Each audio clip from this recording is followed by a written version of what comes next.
É isso aí, então vamos começar a nossa aula. Boa tarde mais uma vez a todos vocês. É, da- vamos começar então fazendo uma breve revisão das últimas aulas, né, pessoal? Nós estávamos falando a respeito de radioatividade. Radioatividade nada mais é de que a emissão de radiação, né, que é a energia do núcleo, ou de partículas, certo? Então vamos fazer aqui provavelmente uma revisão mais clara. Nós sabemos que o átomo ele é dividido em duas regiões. Ele é dividido na eletrosfera, né? Eletrosfera, e dentro da eletrosfera, né, nós temos uma região central que é o núcleo do átomo. Esse núcleo do átomo ele é composto de algumas partículas subatômicas. Nós temos prótons, que são as partículas positivas, e nós temos os nêutrons, né, que são partículas que não têm carga, né, positivo e nem negativo, ok? Como os elétrons que estão aqui na eletrosfera, eles são quase não têm massa, certo? Quase não tem massa os elétrons que estão aqui na eletrosfera. Eles quase não têm massa. Nós podemos dizer que a massa do átomo está quase que toda contida dentro do núcleo, certo? Então, o que seria a massa? Representado por essa letra A maiúscula aí. Seria o número de nêutrons, que são os verdes ali, mais o número de prótons que estão dentro do núcleo. O número de prótons também pode ser entendido como número atômico, né? Número atômico nada mais é que o número de prótons de um átomo, ok? Então, a massa de um átomo, né, pode ser entendida com uma seguinte fórmula aqui, tá?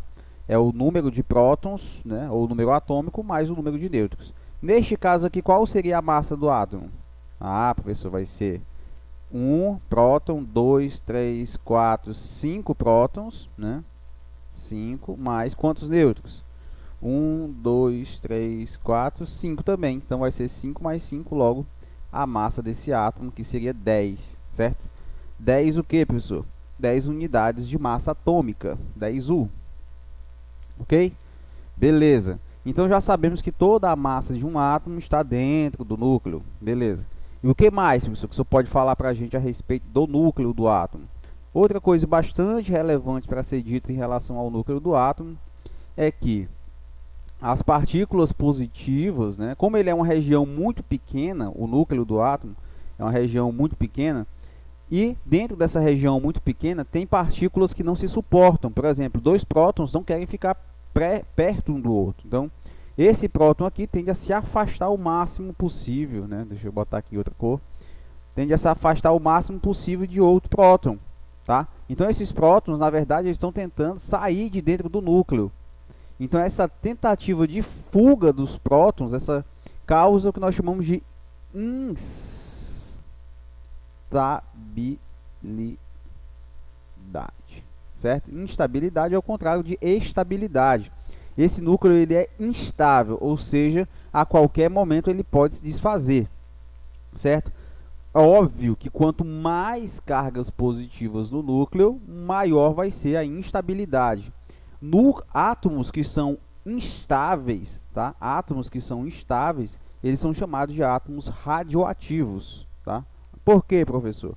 Porque radiação, pessoal, como eu falei para vocês lá no começo da aula, é qualquer coisa que saia de dentro do núcleo, tá? Radiação pode ser entendida de uma maneira bem simples, né? Como qualquer coisa que vai tentar sair de dentro do núcleo. Pode ser entendida como radiação, certo?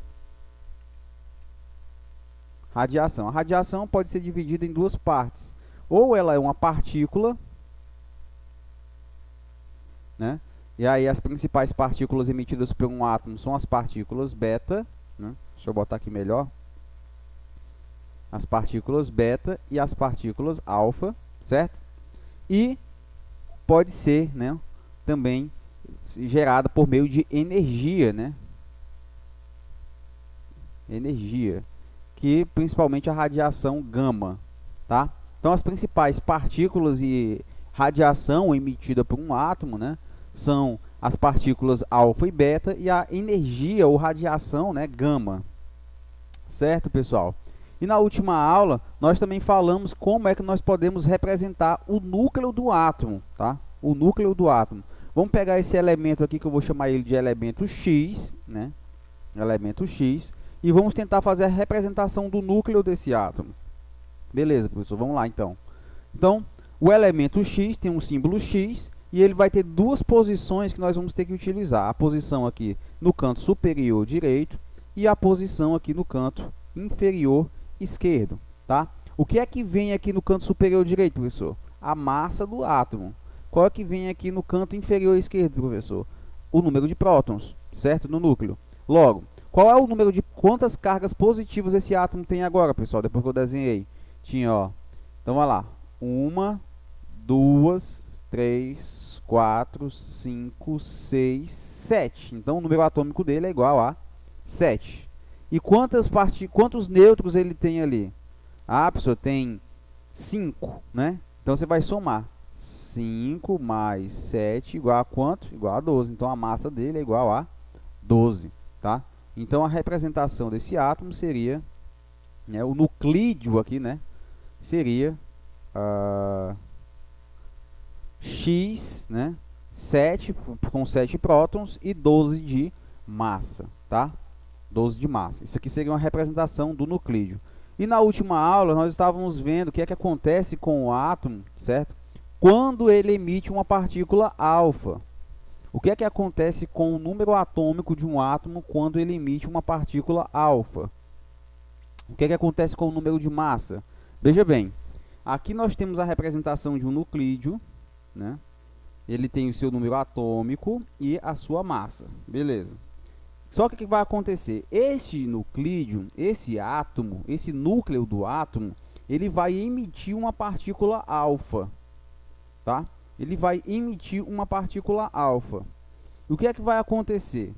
Quando ele emite uma partícula alfa, ele vai perder, pessoal, da sua massa original, ele vai perder 4 unidades, tá? Porque está saindo 4, em termos de número de massa, está saindo 4 unidades de dentro do átomo. Então, ele vai perder 4, né? Vai perder 4 unidades da massa, tá?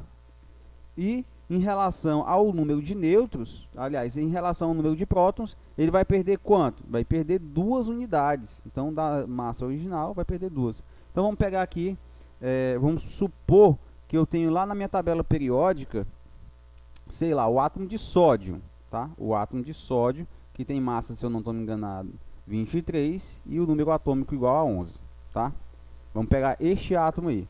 Vamos supor que ele vai emitir uma partícula alfa. Então, esse átomo vai sair de dentro deste átomo, dentro desse núcleo, certo? Uma partícula alfa. Uma partícula alfa, né, vai tirar de dentro do átomo 4 unidades de massa e vai tirar de dentro do átomo 2 unidades de próton. Logo, né, o que vai sobrar aqui? Este átomo vai se transformar em um outro átomo X, né? Por quê? Porque vai mudar o número atômico dele. Esse novo átomo X, que eu não sei quem é ainda, né? Esse outro átomo X, que eu não sei quem é ainda, qual vai ser o número de massa dele? Qual vai ser o número de massa dele? Você vai pegar, vai ser 23 menos 4, que é igual a quanto? Vai ser igual, professor, a 19, tá? Então, ó, 19 a massa dele. E esse novo átomo, ele vai ter quantas unidades de próton? Qual vai ser o novo número atômico dele? Vai ser 11, professor, menos 2, ou seja, vai ser 9, tá? Vai ser 9. Deixa eu ver aqui se eu salvei a tabela periódica da última aula, acho que não. Deixa eu pegar aqui rapidamente uma tabela periódica.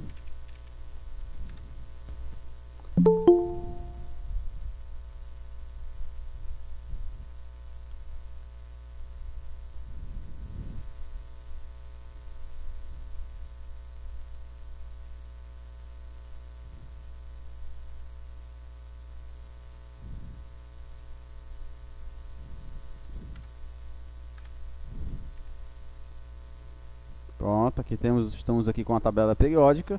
Aí você vai na tabela periódica e você olha qual é o átomo que tem número atômico igual a 9. Olha só, o átomo de flúor tem um número atômico igual a 9. Logo, você sabe que esse átomo aqui, ó, X, na verdade, é o átomo de flúor. Então, o que acontece? o átomo de sódio, ao emitir uma partícula alfa, ele se transforma no átomo de flúor. Simples assim, né? Vamos pegar aqui outro átomo qualquer, certo? Vou pegar agora o átomo de ferro, certo? Que tem uma massa aí. O átomo de ferro, que tem uma massa igual a 56 aproximadamente, tá? 56. E o número atômico dele é igual a 26. Certo? Vamos supor que esse átomo de ferro, ele vai emitir uma partícula beta. Vai emitir uma partícula beta. A partícula beta, ela não tem massa, mas ela tem uma carga negativa, né? Tem uma carga negativa. O que é que vai acontecer com o átomo quando ele emite uma partícula beta? O que é que vai acontecer? No que é que ele vai se transformar? Certo? É essa pergunta que nós temos que fazer. No que esse átomo de ferro vai se transformar ao emitir uma partícula beta? Aí você vai ter que saber. Poxa, professor, quando ele emite uma partícula beta, nada vai acontecer com a massa dele, porque a partícula beta ela não tem massa. Então a massa dele vai continuar igual. Esse átomo de ferro vai se transformar num átomo X, que eu não sei quem é ainda, tá bom? Mas que eu tenho certeza que esse átomo X vai ter a mesma massa do átomo inicial. Beleza, 56, certo? E o que é que vai acontecer com o número de prótons, com o número atômico dele? Ah, professor, ele vai aumentar, certo? Em uma unidade. Ele vai aumentar em uma unidade. Então, estava 26, certo? 26 com uma unidade a mais, ele vai se transformar em 27. 27 é o novo número atômico do átomo, ok? Por que, professor, que ele se transformou em 27? Veja bem, quando uma partícula beta é emitida por um átomo, um nêutron, veja bem, vamos supor que esse átomo tem uma partícula alfa, próton, e um nêutron aqui, certo? Quando o átomo emite uma partícula beta sai de dentro do nêutron, certo? E deixa esse nêutron positivo. Então, por isso que o átomo aumenta em uma unidade seu número de prótons, tá? Porque uma partícula que era neutra se transforma em um próton, tá? Por isso que o átomo vai aumentar em uma unidade o seu número atômico. Aí nós vamos lá na tabela periódica e vamos ver quem é o átomo que tem número atômico igual a 7. Quem é o átomo que tem número atômico igual a 27, aliás? O átomo de cobalto, CO. Então, esse átomo X aqui a gente descobriu com a tabela periódica que átomo que é esse. É o átomo de cobalto, tá? Então, nós podemos dizer o seguinte. O átomo de ferro, ao emitir uma partícula beta, se transforma num átomo de cobalto, tá? Beleza. Então, já sabemos aí. E, professor, faltando uma coisa. O senhor falou também que os átomos eles podem emitir radiação gama. Só que a radiação gama, qual é a massa da radiação gama? Zero. Qual é a carga da radiação gama? Zero também, tá? Então, vamos supor que um átomo... vamos pegar aqui na tabela periódica. O átomo de cálcio, tá? O átomo de cálcio vai emitir uma partícula, uma radiação gama, tá? Ele tem 40 de massa e 20 prótons. Aí esse átomo de cálcio emitiu uma radiação gama. No que é que ele vai se transformar? No que é que ele vai se transformar? Aí você vai se fazer essa pergunta. Qual a alteração da massa? Nenhuma. Então, ó, a massa do átomo X aqui vai continuar igual a 40. Por quê? Porque não houve alteração na massa. Qual vai ser a alteração no número de prótons?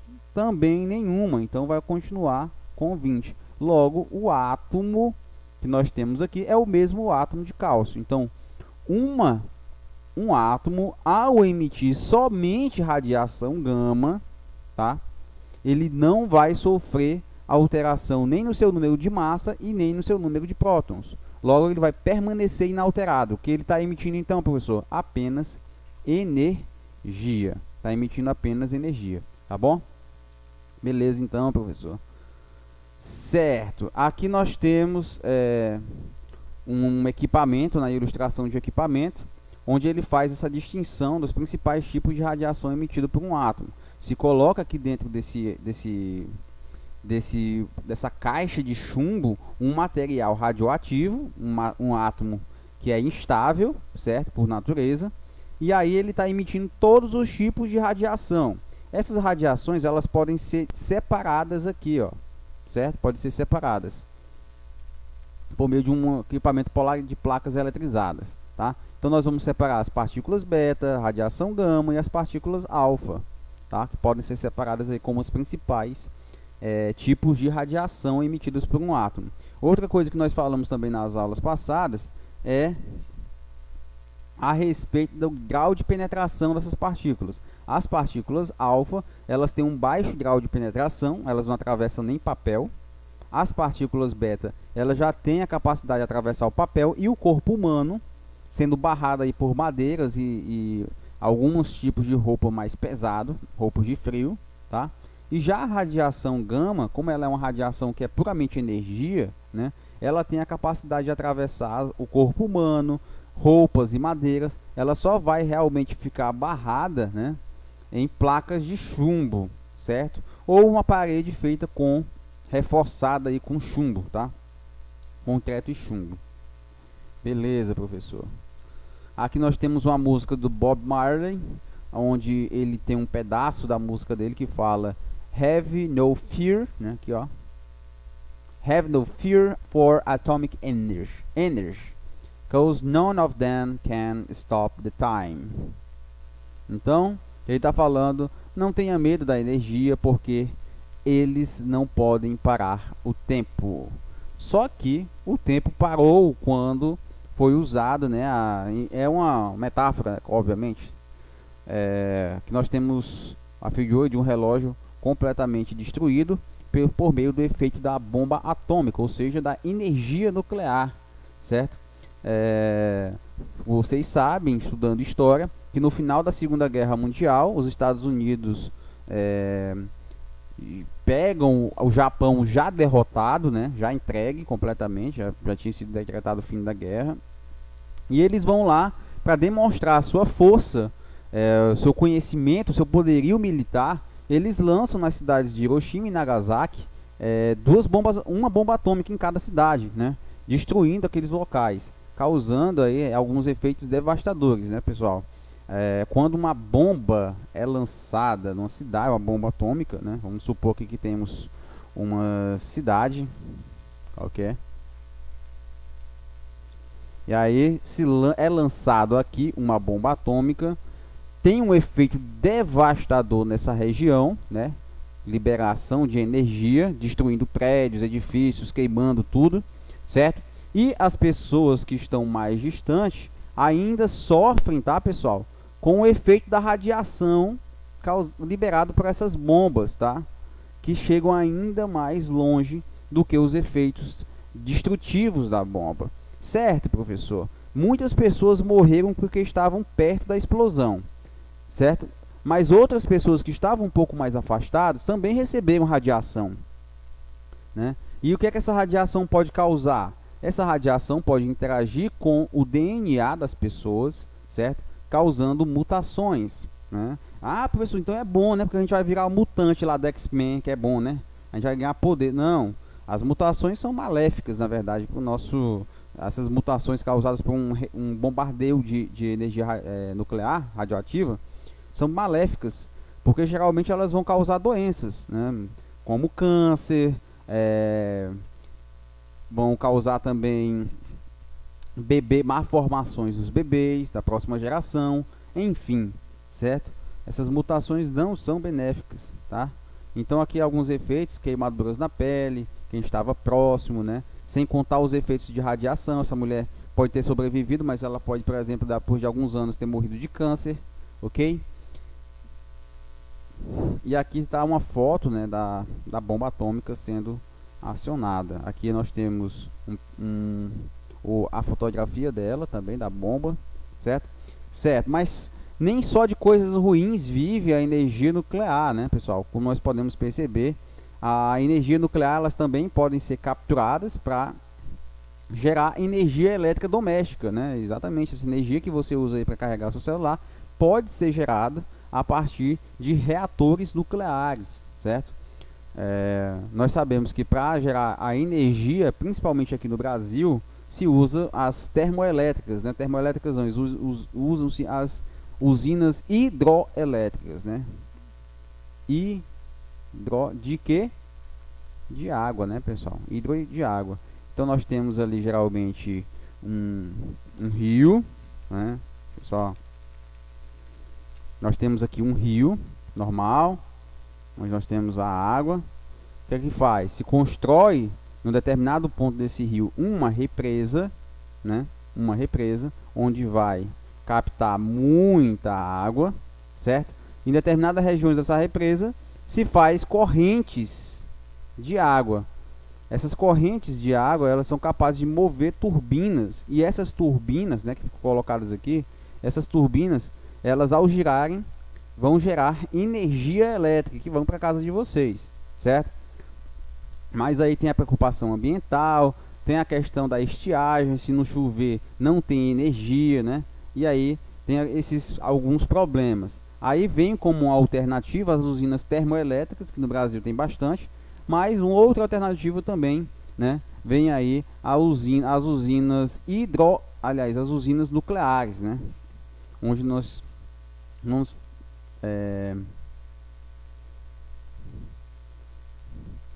vamos fazer o seguinte: se produz energia elétrica a partir, né, do aquecimento de águas também, né? Então nós temos aqui um determinado potezinho de água aqui, né? Aqui dentro tem água. E aí se bota uma pequena quantidade de material radioativo, né? Uma pequena quantidade de material radioativo. Essa radiação é liberada de maneira controlada, liberando junto com ela energia. Essa energia é utilizada, né, pessoal, para aquecer essa grande quantidade de água, né, gerando vapor. E esse vapor também pode mover turbinas, e essas turbinas podem ser usadas também para gerar energia elétrica, tá? Acontece que esse tipo de usina, eles deixam essa água aqui, ó, inutilizável, certo? Por quê? Porque elas passam a conter material radioativo, tá? Material radioativo. Outra coisa que pode acontecer é, se houver um terremoto, como aconteceu na cidade de Fukushima, né, no Japão, não sei se vocês estão lembrados, na cidade de Fukushima teve um terremoto e destruiu parte de uma usina nuclear que gerava energia. E o que é que aconteceu? Toda a cidade de Fukushima teve que ser evacuada, porque vazou material radioativo para as redondezas, certo? E aí toda aquela região ficou praticamente inabitável, certo? Então as usinas nucleares também têm os seus riscos ao serem utilizadas. Certo. Outra coisa que nós precisamos falar a respeito da radiação são os tipos de reações nucleares que podem acontecer. Nós temos dois tipos de reações nucleares principais. Nós temos a fissão nuclear, certo? A fissão nuclear, que nada mais é do que o processo de divisão do núcleo atômico. Ok? Nada mais é que o processo de divisão de um núcleo atômico. Então nós temos ali o núcleo do átomo qualquer, né? O núcleo do átomo que tem seus prótons, certo? E esse átomo, ele já é instável por natureza. Ou seja, nós já temos aqui as partículas positivas querendo se separar uma da outra. Então o que é que faz? Se joga dentro ele, óbvio, já tem, né, alguns nêutrons aqui. Se joga dentro desse átomo, vai forçar a entrada de mais uma partícula neutra, tá? E joga aqui dentro. O que é que acontece? O átomo fica ainda mais estufado. É como se tivesse um carro com 20 pessoas, um carro comum, com 10 pessoas dentro. Aí se joga mais uma pessoa lá dentro, fica todo mundo mais apertado, certo? Então o que é que acontece? Esse átomo aumenta a sua estabilidade e a tendência dele é literalmente se espedaçar, certo? Formando aí outros átomos núcleos de átomos menores, né? Certo? Esse é o processo de fissão, separação nuclear, ok? E aí é óbvio que quando isso acontece, também libera, obviamente, uma grande quantidade de energia, certo? Envolvidos aí de todos os tipos de partículas que vocês podem imaginar, liberando nêutrons, liberando prótons, né, pequenos, podem liberar as partículas beta, as partículas alfa, radiação gama e outros tipos de radiação também, certo? Envolvidos aí no processo de fissão nuclear, certo? E o interessante é notar que quando uma fissão nuclear acontece, ela pode acontecer um processo que nós chamamos reação em cadeia. Por quê? Porque um átomo, ele sofre a fissão nuclear, certo? Ele libera partículas que vão causar o processo de fissão nuclear em outras partículas e sucessivamente. É como se você tivesse, né, aquele dominó não, o dominó mesmo, empilhasse um dominó, um do lado do outro, né? E aí você empurrasse o chamado efeito dominó, né? Esse dominó cai, que derruba o outro, que derruba o próximo, que derruba o próximo, né? Chamado aí efeito dominó. Aqui na química nós chamamos isso de reação em cadeia, tá? Que só vai acabar quando não tiver mais dominó aqui, né? O efeito dominó só vai acabar quando não tiver mais dominó. Na reação química só vai acabar quando não tiver mais átomos ali disponíveis, tá? Beleza? Aqui nós temos mais um protótipo da bomba atômica, tá? Nós temos as estrelas que brilham, né, pessoal, por meio justamente de reações nucleares. É sério, professor, isso? É claro que é sério. As estrelas, elas brilham, por exemplo, o próprio Sol, que é uma estrela, né? Ele brilha por meio de processos de fusão e fissão nuclear, certo? Os átomos de hidrogênio se transformam em átomos de hélio e os átomos de hélio em seguida se transformam de volta em átomos de hidrogênio. E isso, obviamente, acontece constantemente, num ciclo sem fim, né? Ou não, pode acabar, né? E quando eles estão fazendo isso aqui, enquanto eles estão fazendo isso aqui, eles estão liberando energia, né? Energia de todos os tipos. Radiação ultravioleta, radiação infravermelho, partículas alfa, partículas beta, enfim, vários tipos de partículas e radiação que a gente enxerga também como energia luminosa, né? E aí a gente enxerga esse brilho do Sol também, tá? E como eu falei para vocês, são dois principais tipos de processo de reação nuclear. O primeiro processo foi o de fissão, que é a separação dos núcleos do átomo, e nós temos também o processo de fusão nuclear, que é um processo aí forçado, né? Ocorre sinteticamente de maneira forçada, onde nós temos dois núcleos de átomos pequenos, né, que podem se chocar formando um único núcleo de átomo, certo?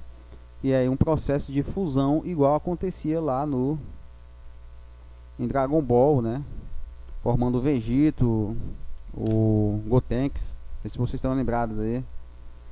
Processo de fusão, dois átomos se unem para formar apenas um átomo com mais instabilidade, com mais energia, com mais prótons no núcleo, tá? Processo de fusão também libera, né? Qualquer reação que acontecer com o núcleo do átomo vai liberar sempre uma grande quantidade de energia, não esqueçam disso, tá? A bomba de hidrogênio, né, é um processo pelo qual nós temos aí um processo de fusão. Uma bomba de hidrogênio, pessoal, é como se você tirasse um pedacinho do Sol, certo? E jogasse em uma determinada região do planeta, certo? Uma bomba de hidrogênio é uma bomba, acho que 100 vezes maior, com efeitos destrutivos maior do que uma bomba atômica, tá? A bomba de hidrogênio, ela tem 100 vezes mais capacidade destrutiva do que uma bomba atômica. Então, é uma bomba bem perigosa, né? O homem tem nas suas mãos atualmente, pessoal, a capacidade de destruir literalmente o mundo, tá? Se o homem quiser destruir o planeta Terra, ele destrói. Nações com poderes nucleares, como os Estados Unidos, Rússia, o Irã, né? Coreia do Norte, certo? Eles têm a capacidade de destruir o mundo. É por isso que é tão forte hoje em dia a questão da espionagem. Pessoal, vou pedir para que vocês coloquem agora nome e turma aí no chat, Coloquem nome e turma no chat, tá? Então por isso que é importante essa questão da espionagem internacional, certo? Por quê, professor? Porque os Estados Unidos ficam de olho, né? Vai que o cara lá enlouquece, o presidente lá da Coreia do Norte enlouquece e resolva destruir os Estados Unidos. Os Estados Unidos tem que ficar de olho, porque se ele fizer uma ligação para alguém, os Estados Unidos já intercepta essa ligação, já fica sabendo e diz: opa, se tu destruir aqui, eu destruo antes a tua cidade. Então fica nessa tensão internacional, né? Porque se for começada uma terceira guerra mundial, provavelmente o planeta não resista, certo?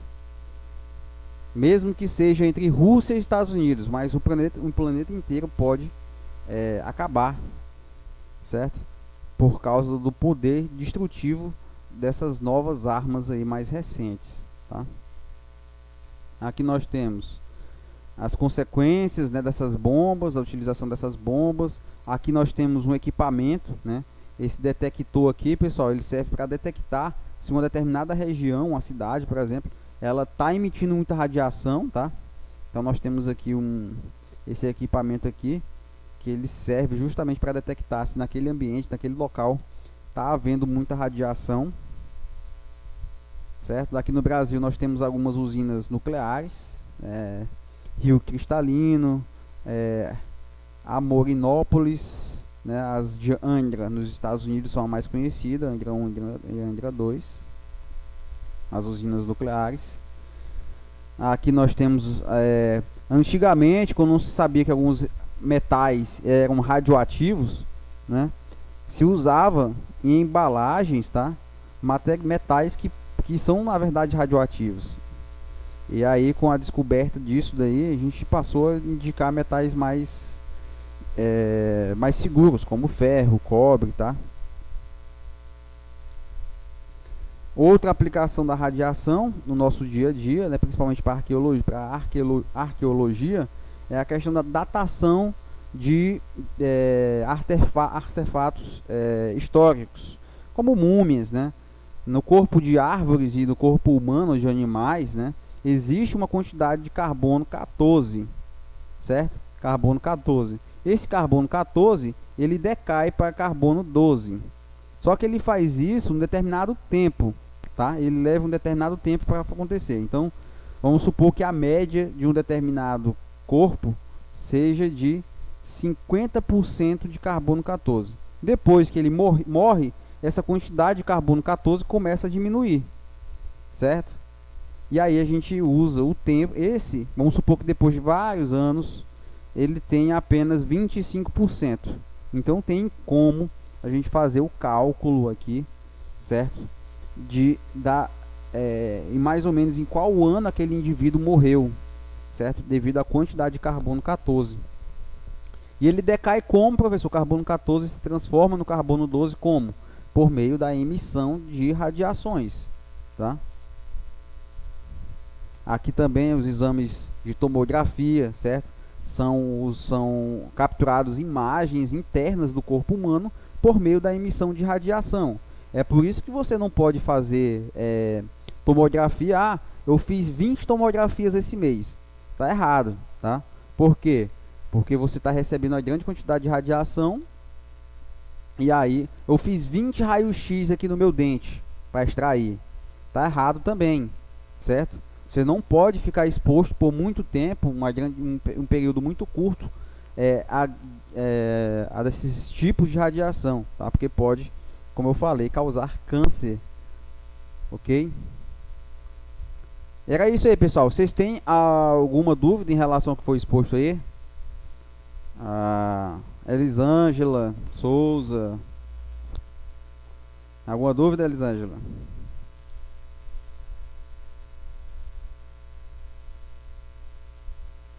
Alguma dúvida aí, pessoal? Sabrina, Andréa, Francilda. Quem mais que não está na nossa aula? Alguma dúvida aí em relação ao conteúdo? Se não, então a gente pode encerrar nossa aula. Não. Então vamos encerrar nossa aula de hoje, tá? Desejo a todos vocês um ótimo final de semana, se aproximando. Fiquem com Deus E quem já colocou nome e turma no chat já pode sair, tá? Quem já colocou nome e turma no chat pode sair. Grande abraço.